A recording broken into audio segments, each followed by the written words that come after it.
सो हम सदा ढाढ़स बांधे रहते हैं और ये जानते हैं कि जब तक हम देह में रहते हैं, तब तक प्रभु से अलग हैं, क्योंकि हम रूप को देखकर नहीं, पर विश्वास से चलते हैं। इसलिए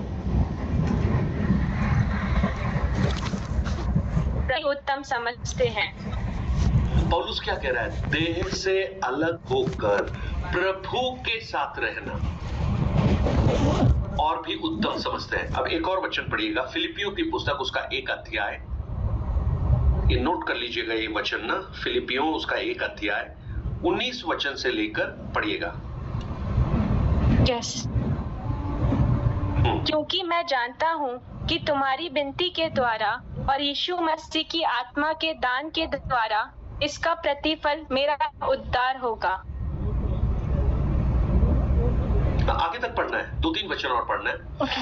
मैं तो यही हार्दिक लालसा और आशा रखता हूँ कि मैं किसी बात में लज्जित न होऊं, पर जैसे मेरे प्रबल साहस के कारण मसीह की बड़ाई मेरी देह के द्वारा सदा होती रहती है, वैसे ही अब भी हो, चाहे मैं जीवित रहूं या मर जाऊं, क्योंकि मेरे लिए जीवित रहना मसीह है और मर जाना लाभ है। देखिए पौलुस, पर यदि काफी है, पौलुस भी इस बात को घोषणा कर रहा है कि मेरे लिए मर जाना लाभ है, मैं उसके साथ रहूंगा।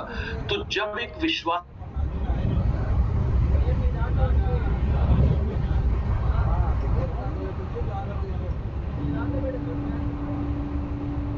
में नहीं होगा, क्योंकि पहला थिस्सलुनीकियों 4 अध्याय में जो 2 बातें मैंने आपको बताई थी, एक हम हवा में प्रभु से मिलेंगे और दूसरा हम सदा उसके साथ रहेंगे। तो ये दोनों ही शब्द अलग हैं। हम 7 साल के लिए हवा में प्रभु के साथ होंगे, आज मैं उसके बारे में बताऊंगा कि वहां पे हम क्या कर रहे होंगे, और उसके बाद हम सदा के लिए प्रभु के साथ होंगे। और जब एक पापी व्यक्ति मरता है या अधर्मी जब मरता है वो कहां जाता है? हेडिस, जिसको हेडिस बोलते हैं, अधोलोक जिसको हम बोलते हैं। मेरे साथ निकाल लीजिएगा एक वचन, प्रकाशित वाक्य 20 का 13, 20 अध्याय उसका 13। समुद्र ने उन मरे हुओं को जो उसमें थे दे दिया, और मृत्यु और अधोलोक ने उन मरे हुओं को जो उनमें थे दे दिया, और उनमें से हर एक के कामों के अनुसार उनका न्याय किया गया। देखिए वहां पर क्या लिखा है? मृत्यु और अधोलोक ने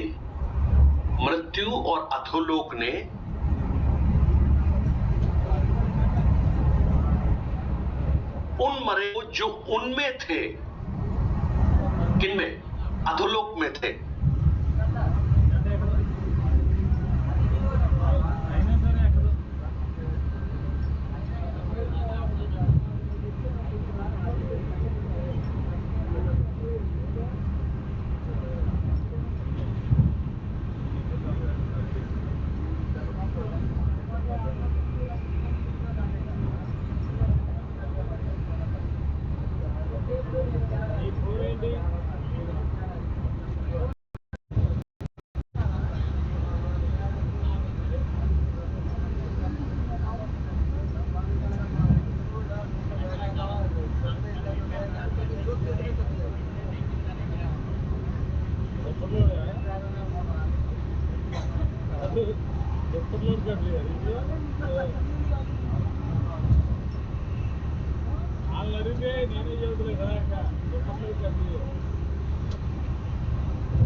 ये नहीं है उसका मतलब। फिर बोला स्वर्ग का राज्य एक हीरे के समान है, आप जितना भी पैसा है सारे से लाके हीरा खरीद के रख ले और बोले हम तो स्वर्ग राज्य हमारे घर में है।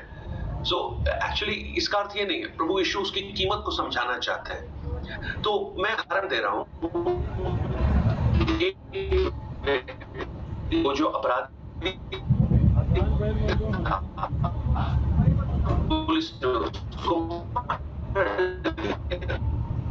उसको पकड़ा तो भेजेगी क्या? नहीं भेजेगी। पता है क्या होगा? उसको पहले पुलिस हवालात में रखेगी। हवालात नाम की एक चीज होती है, वो हर पुलिस स्टेशन में होती है। तो जिनको भी पकड़ते हैं उनको वहां पे रखते हैं। हवालात में रखने के बाद वो रिमांड मांगेगी। मान लीजिए उनको थोड़ा रिमांड मिल गई और 10 दिन रखने के बाद उसको जज के सामने पेश करना पड़ेगा और जज बोलेगा अब इसे 14 साल के लिए कारावास देते हैं। और जब 14 साल का कारावास होता है जेल में या जो भी जेल है उसमें, अगर आपसे कोई पहले दिन ही पूछे अरे वो तो पकड़ा गया कहां है, तो आप बोलेंगे वो जेल में है। तो वो गलत उत्तर है, जेल में नहीं है, अभी वो लॉकअप में है। लॉकअप और जेल में बहुत डिफरेंस है। लेकिन जो लॉकअप है ना, वो जेल का ही एक छोटा ये नहीं कह सकते कि जेल में और लॉकअप में तो आराम ही आराम है, जेल में आराम की जगह नहीं होती। एक कमरा सा होता है छड़ौट्स का, वहां पे लोग बैठे होते हैं जमीन पे, उनको कुछ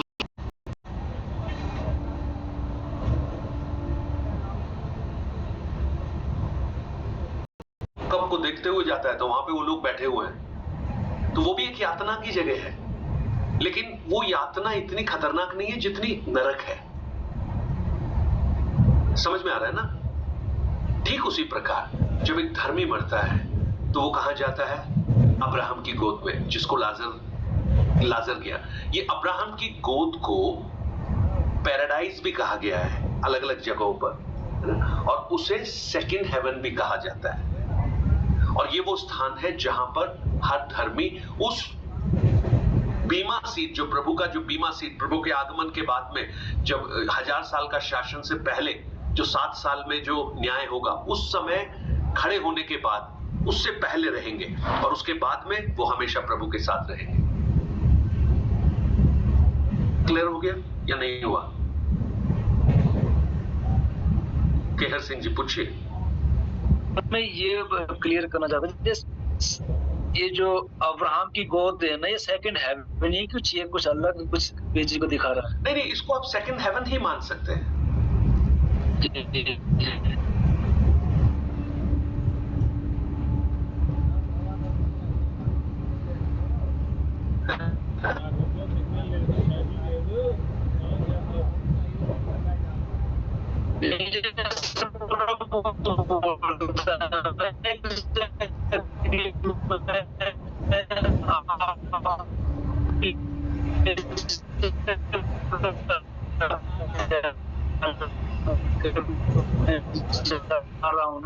जब 21 और 22 साल में जो मेरा जो सच की बात हुई है, फिर वो उसका क्या मतलब हुआ?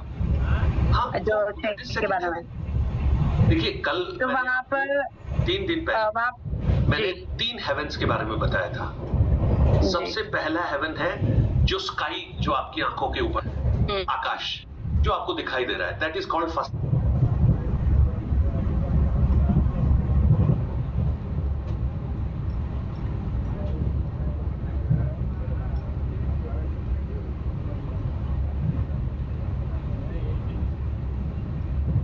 की ताकतों से है जो आकाश मंडल में पाई जाती है। और ये वो जगह है जहां पर दानियल 10 अध्याय में, जब दानियल के पास मिखाइल आकर कहता है कि मैं तेरी प्रार्थना का उत्तर लेकर आ रहा था, लेकिन फारस के पे आना पड़ा, मुझे युद्ध लड़कर उससे जय पाकर मैं आया हूं। तो वो कॉन्फ्लिक्ट वाली जगह है जहां पर एंजेलिक बीइंग पाए जाते हैं, और पैराडाइज वहीं पर है। वो जो अब्राहम्स बोजम वही है। तो दोनों चीजें सेम वहीं पर है। नहीं, आवाज आपकी थोड़ी सी क्लियर नहीं है, बोलिए फिर से। मैं बोल रही हूँ कि फिर दोनों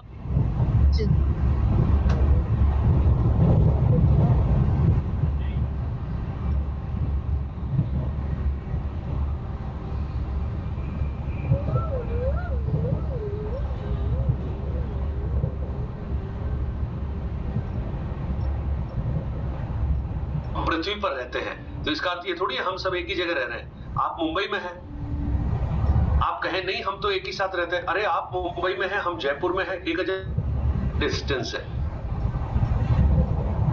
उसमें भी लेयर्स हैं, क्योंकि वहां पर बताया है ना, जब धनवान ने देखा, ऊपर देखा, तो एक नीचे की जगह में और ऊपर की जगह।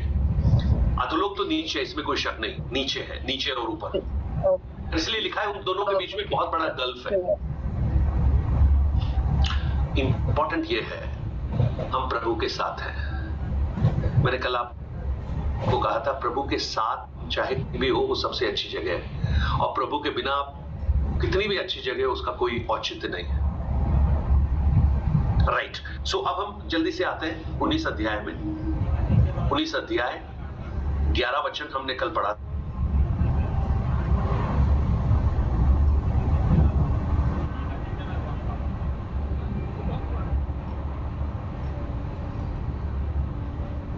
लेख से बहुत एक्साइटेड है, लेकिन एक चीज याद रखना, आप यहां जो कर रहे हैं ना, वो ही निर्धारित करेगा कि आप वहां पर कुछ करने लायक होंगे या नहीं होंगे।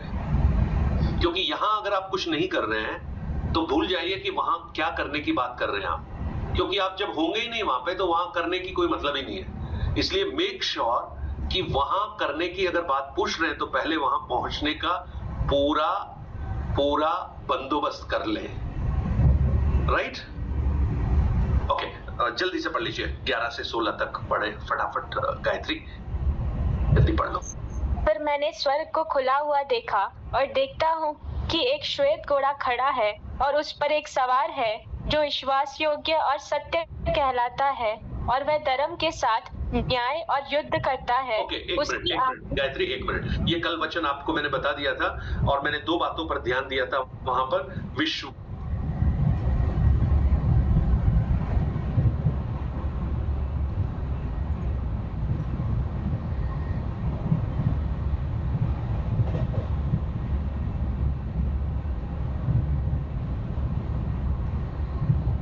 श्वेत घोड़ा है। श्वेत घोड़ा इटसेल्फ ऑथोरिटी एंड पावर दर्शाता है, और श्वेत रंग विजय को दर्शाता है। और ये कौन है? विश्वास योग्य है। ये बहुत ही खूबसूरत है, विश्वास योग्यता, क्योंकि उस समय के लोगों ने अविश्वासता को देखा था। जो मसीह विरोधी आया था उसने इजराइल के साथ, यहूदियों के साथ एक वाचा बांधी थी, कवनेंट किया था, लेकिन 3.5 साल के बाद वो कवनेंट तोड़ दिया था। हमने दानियल 9:27 में पढ़ा था, वो कवनेंट ब्रेक कर दिया। तो संसार में लोग झूठ बोल सकते हैं, वायदों को तोड़ सकते हैं, यहाँ के सिस्टम कोलैप्स हो सकते हैं, और जिन पर आप सबसे ज्यादा भरोसा करते हो वो भी कोलैप्स हो सकते हैं, परंतु वो विश्वास योग्य है, उसका वायदा कभी भी टलेगा नहीं। दूसरा, वो सत्य है। सत्य का अर्थ क्या है? उसने जो बोला है आप उस पर भरोसा कर सकते हैं। अगर उसने बोला है कि 2 या 3 मेरे नाम से जब जमा होंगे तो मैं वहां होऊंगा, यू कैन ट्रस्ट हिम, होंगे। अब विश्वास करना पड़ेगा आपको। वहां लिखा है 2 जन एक मन होकर किसी बात के लिए प्रार्थना करें तो वो उनके लिए हो जाएगा, होगा अगर विश्वास करें, क्योंकि उसमें कभी भी झूठ नहीं है, वो सच है। और वो धर्म के साथ न्याय की लड़ाई करता है, उसका जो युद्ध है, क्योंकि कहा जाता है ना, जंग और मोहब्बत में सब कुछ जायज है, everything is fair in love and वार, कहावत है। लेकिन मसीह का जो युद्ध है उसमें सब कुछ जायज नहीं है। वो धार्मिकता के साथ लड़ाई करता है, न्याय के साथ लड़ाई करता है। मतलब लड़ाई भी कर रहा है तो न्याय के साथ कर रहा है, लड़ाई भी कर रहा है तो धार्मिकता के साथ कर रहा है। कितना अच्छा है ना ये। मैंने बहुत सारे उदाहरण दिए थे, आपको याद होगा। जब हामान ने इजरायलियों को मारने की, यहूदियों को मारने की योजना बनाई तो परमेश्वर ने उसको बिल्कुल न्याय के साथ दिया। हामान को पकड़ के शेरों के बीच में नहीं डाला, लेकिन जो फांसी का फंदा उसने बनाया था उसी पे उसको लटकाया, यानी बड़ा न्यायोचित था वो। तो परमेश्वर का न्याय बिल्कुल धार्मिकता के साथ होता है। ओके, अब आगे जब चलते हैं 12 वचन में, वहां उस यीशु के बारे में लिखा है, उसकी आंखें आग की ज्वाला हैं, उसके सिर पर बहुत से राजमुकुट हैं और उसका एक नाम लिखा है जिसे उसको छोड़ कोई नहीं जान सकता। मैंने कल आपको बताया था बहुत सी बातें हैं जो अभी हमें नहीं पता लगेंगी। पौलुस ने इस बात को कहा है, इसलिए जब पौलुस ही नहीं बता रहा है तो हम उस पे कयास लगाने की जरूरत ही नहीं है, हमें इधर उधर ढूंढने की जरूरत नहीं है। पौलुस ने क्या कहा, मैं आपको पढ़ के सुनाऊं। 2 कुरिन्थी 12 अध्याय में वहां पर लिखा है, मैं एक मनुष्य को जानता हूं। 2 कुरिन्थी 12 अध्याय उसका 1 से 4 तक वचन को जब आप पढ़ेंगे वहां पर दिखेगा, लेकिन 3 वचन में पढ़ता हूं, वहां लिखा है, मैं एक ऐसे मनुष्य को जानता हूं जो न जाने देह सहित या देह रहित, परमेश्वर ही जानता है, कि स्वर्ग लोक में उठा लिया गया और ऐसी बातें सुनी जो कहने की नहीं और जिनका मुंह में लाना भी मनुष्य को उचित नहीं। अब आपको लगेगा कि ऐसा क्यों बोला पौलुस ने। Unspeakable word which is not lawful for a man to utter. Unspeakable है ना। कई बार पता है, कभी किसी को कुछ चीज बोल देते हैं ना तो वो बोलता है नहीं मुझे तो विश्वास नहीं हो सकता। अरे ऐसा थोड़ी हो सकता है, कमाल कर रहे हो आप, ऐसा नहीं होगा। मैं आपको, आप इसी संसार में जब आप बहुत सी जगहों को देखेंगे ना, नई नई जगहों को देखेंगे, तो आप विश्वास नहीं कर पाएंगे, क्योंकि आपने गिलहरी देखी है, गिलहरी है ना, छोटी सी होती है ना, आपके एक मतलब पाम से भी छोटी होती है, लेकिन मैं अगर आपको कहूं गिलहरी करीब 2 किलो की भी हो सकती है, तो रजत ने तो सिर हिला दिया, नहीं हो सकती। मैंने देखी है सर, मैंने नहीं देखी इसलिए बोला। हाँ, इसलिए पौलुस पता क्या बोल रहा है, पौलुस ये कह रहा है कि स्वर्ग में जो बातें मैंने देखी हैं वो उनको मैं मुंह में ला ही नहीं सकता, क्योंकि मैं बोलूंगा तो भी समझ में नहीं आएगा। यीशु मसीह ने खुद कहा इस बात को, तुम्हें वो बुद्धि दी गई है कि तुमको थोड़ी बहुत समझे, इसलिए मैं पैराबल्स में बात करता हूँ। स्वर्ग राज्य के बारे में वो बताने की कोशिश कर रहा है। क्योंकि हम इस संसार में हैं तो हम संसार की बातों को ही सोचते हैं, तो वहां पर जो होगा, इसलिए कई चीजों को सीक्रेट ही रहने दीजिए, ज्यादा खंगालने की कोशिश भी मत कीजिए, क्योंकि आप जो भी सीखेंगे हो सकता है वो बिल्कुल उल्टा हो जो आप वहां पे देखेंगे, इसलिए बहुत डिसअपॉइंटमेंट हो जाएगा आपको वहां पर। पौलुस कहता है अभी हम दर्पण में धुंधला देखते हैं, लेकिन एक दिन हम आमने सामने देखेंगे। अरे कुछ तो आमने सामने के लिए रखिए ना, राइट। हम कहां होंगे, क्या खाएंगे, कहां रहेंगे, कोई बात नहीं, प्रभु के साथ है ना, इससे बढ़कर क्या चाहिए। चलो वो भी समझने की कोशिश करेंगे। लेकिन यहां पर देखिए, आंखें ज्वाला की हैं और उसके सिर पर बहुत से राजमुकुट हैं। ये आंखें ज्वाला, ये पता है किस बात को सिंबलाइज करती हैं? ये उसकी जजमेंट आईज को बताती है, आईज ऑफ जजमेंट। उसकी आंखों से कुछ भी छुप नहीं सकता, nothing can be hidden. You know, आंख सब कुछ प्रकट करती है। तो ये जो आंखें हैं, ये इस बात की घोषणा कर रही हैं कि इस संसार में कोई भी व्यक्ति कितना भी बड़ा पाप करे, कहीं भी छुप जाए, कुछ भी कर ले। ये जो शब्द कहा गया ना, कानून के हाथ बहुत लंबे होते हैं, मुझे कई बार शक होता है, मुझे तो कई बार ऐसा लगता है कानून के हाथ ही नहीं होते हैं, कई बार ऐसा लगता है। लेकिन हाँ, इतना मैं बोल सकता हूं, हमारे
जजमेंटल पीस, आग की ज्वाला सब कुछ देख सकती है, राइट?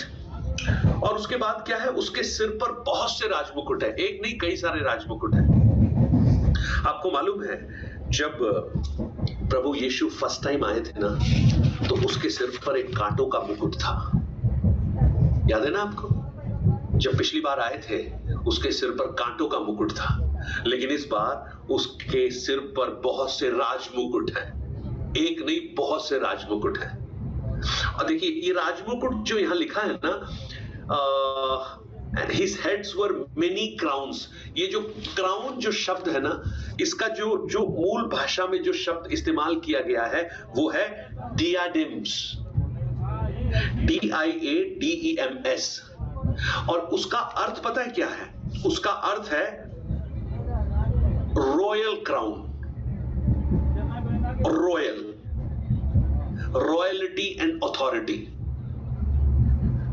एक और मुकुट होता है जिसको हम बोलते हैं स्टेफेनस। स्टेफानस का अर्थ है जब कोई व्यक्ति कोई अचीवमेंट लेता है ना, जब कुछ जीतता है तो उसको स्टेफेनस दिया जाता है। जैसे 100 मीटर की दौड़ दौड़ी तो एक मुकुट रख दिया, वो है स्टेफेनस। लेकिन यहां पर जो यीशु के सिर पर जो मुकुट है वो स्टेफेनस नहीं है। स्टेफानस होता तो क्या होता? उसने जय प्राप्त की किसी चीज पर, इसलिए उसको मुकुट दे दिया। नहीं नहीं नहीं नहीं, उसका जो मुकुट है वो है डिडेमस। डिडेमस का मतलब क्या है? The crown of royalty and crown of authority. ये क्राउन अथॉरिटी से बहुत संबंधित है। आपको पता होगा ना, जब राजाओं में युद्ध होता है तो एक राजा जब पराजित होता है तो पता है वो क्या करता है? अपना मुकुट उतार के दूसरे राजा के सामने रख देता है। इस मुकुट को उतारने का मतलब क्या है? मैंने अपनी पराजय स्वीकार कर ली। ये मुकुट मेरा अथॉरिटी था, ये मुकुट मेरी रॉयलिटी थी, लेकिन अब वो खत्म हो गई। अब देखिए यीशु के सिर पर बहुत सारे रॉयल मुकुट हैं, और ये मुकुट किस बात को दर्शाता है? अथॉरिटी को दिखाता है। और ये बहुत सारे मुकुट किसको दिखाते हैं? अल्टीमेट रॉयल अथॉरिटी को दिखाते हैं। अल्टीमेट, इससे कोई फर्क नहीं पड़ता। और वो कौन है?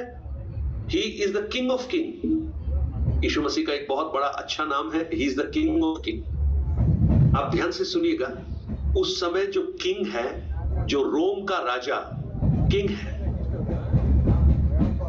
चाहे कोई भी राजा हो उससे कोई फर्क नहीं पड़ता, परंतु किंग ऑफ किंग जो है ना वो एक ही है, और वो हमारा यीशु मसीह है, क्योंकि वो डिडेमस पहने हुए आया है, राइट?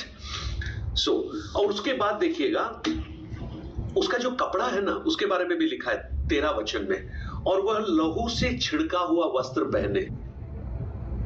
अब इसको जैसे ही मैं लहू से छिड़का हुआ वस्त्र पहने हैं तो आपको क्या समझ में आएगा? ये किस क्या होगा? ये ब्लड क्या होगा? सीधा आप कहां जाएंगे? क्रूसिफिकेशन। क्रूसिफिकेशन, हम सब सीधा क्रूसिफिकेशन ही सोचेंगे, लेकिन इसमें दोनों ही तरह के लोग सोचने वाले हैं, लेकिन अधिकतर लोग ये विश्वास नहीं करते कि वो क्रूसिफिकेशन का है। ये ब्लड यीशु का नहीं है, ये ब्लड उसके शत्रुओं का है, फोर्स जो उसके अगेंस्ट, क्योंकि वो उस युद्ध को दर्शाता है, उस विजय को दर्शाता है। आपने देखा होगा ना, जब राजा महाराजा जब युद्ध लड़कर जब वापस आते हैं तो उनके शरीर, उनके वस्त्र जो हैं वो खून से रंगे होते हैं। And most of the scholars they believe कि ये जो ब्लड के जो स्टेन्स हैं वो किसके हैं? शत्रुओं के। 2 वचन पढ़ लीजिए। यशायाह की पुस्तक 63 अध्याय 1 वचन से लेकर, बुक ऑफ यशायाह चैप्टर 63 वर्सेस 1 ऑनवर्ड्स।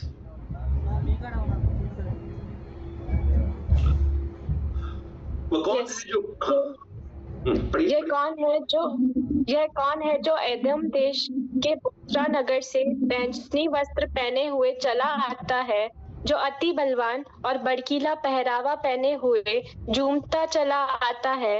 यह मैं ही हूँ जो धर्म से बोलता और पूरा उद्धार करने की शक्ति रखता हूँ। तेरा पहरावा क्यों लाल है Why और your क्या clothes कारण are है red? कि हाँ, तेरा रौंद कि तेरे और वस्त्र में हाथ में रौंदे। दाग। हाँ, मैं पढ़ता हूं। तेरा पहरावा क्यों लाल है और क्या कारण है कि तेरे वस्त्र हौद में दाख रोंदने वालों के समान है। ये जो दाख की बारी में जब काम करते हैं ना लोग, दाख को जब रौंदते हैं उसका दाखरस बनाने के लिए, तो उनके शरीर पर छींटे लगते हैं तो कपड़े लाल हो जाते हैं। तो ये जो है ना, ये एक प्रोफेटिक वर्ड है जो यीशु मसीह के लिए लिखा गया है। वह कौन है जो एदोम के बोस्त्रा नगर में बैंजनी वस्त्र पहने चला आता है, भड़कीला पहनावा पहने और झूम चला आता है?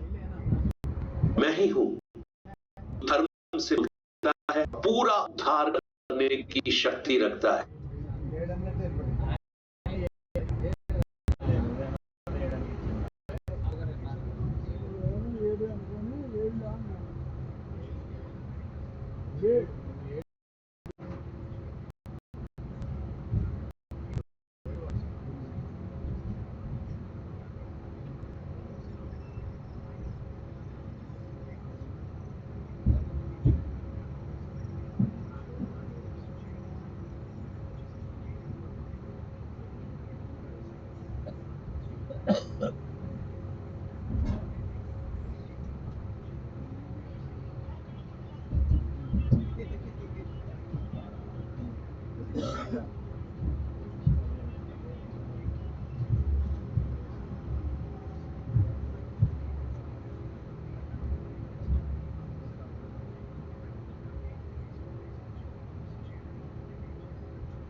13 से।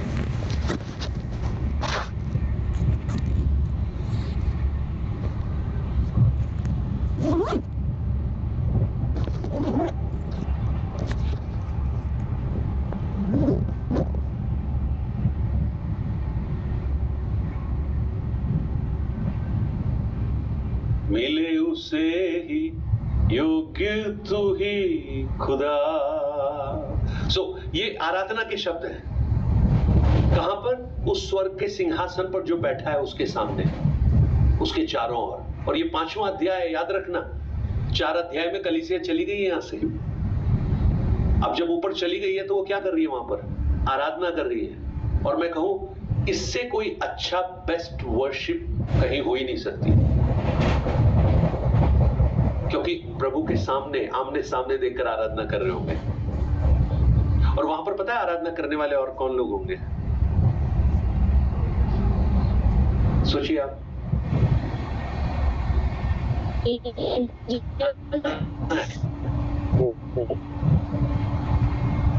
बताइए निकुंज। चेले होंगे। यूं देखेगा तो देखेगा पतरस खड़ा हुआ है यहाँ पे। पतरस को देखते ही निकुंज को वो सारी बातें याद आएंगी कि पतरस, ओ यार, ये तो वही था जो 3 बार इनकार किया था, लेकिन आज वो आराधना कर रहा है। तो वहां पर देखो बिबिन होगा, और बिबिन देखेगा तो वहां अब्राहम है। अब्राहम भी आराधना कर रहा है। You know what A joyful worship. आज आपकी जब हम आराधना करते हैं तो आपके बहुत क्लोज व्यक्ति जो काफी दिनों के बाद आपके साथ हैं, वो भी आपके साथ आराधना करते हैं, तो आपको अच्छा लगता है। तो आप देखिए, हाबिल से लेकर जो लोग, जितने भी लोग उद्धार पाए हुए लोग थे, वो वहां पर आराधना कर रहे होंगे, और हम सब भी वहां पर इससे बेस्ट आराधना कहां होगी? तो हम वहां पर क्या करेंगे? आराधना करेंगे। और उतना सिर्फ नहीं, हम उस ब्यूटीफुल क्रिएशन जो है ना, जो प्रभु ने हमारे लिए बनाया है, उसको हम देखेंगे। मेरे साथ कुछ वचन निकालिए। लूका रचित सुसमाचार 23 अध्याय 43 वचन। तो नंबर 1 हम आराधना करेंगे।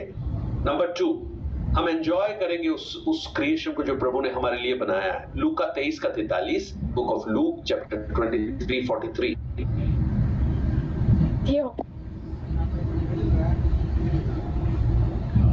जब उसने मुझसे कहा तू आज ही मेरे साथ स्वर्ग लोक में होगा, ठीक है, स्वर्ग लोक में होगा।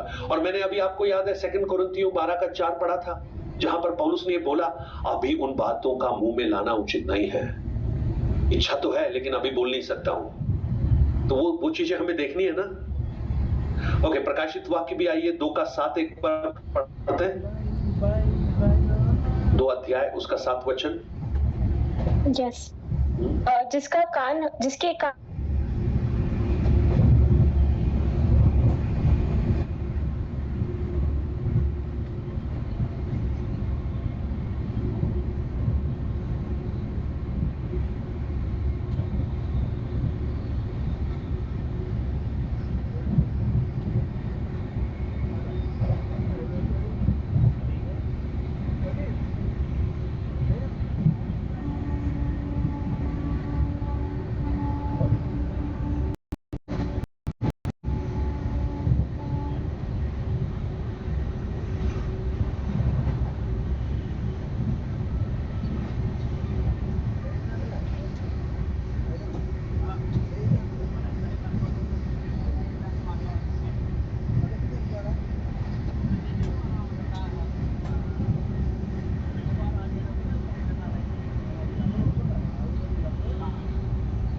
दर्पण में धुंधला सा दिखाई देता है, परंतु उस समय आमने सामने देखेंगे, परंतु ऐसी पूरी रीति से पहचानूंगा जैसा मैं पहचान गया हूँ।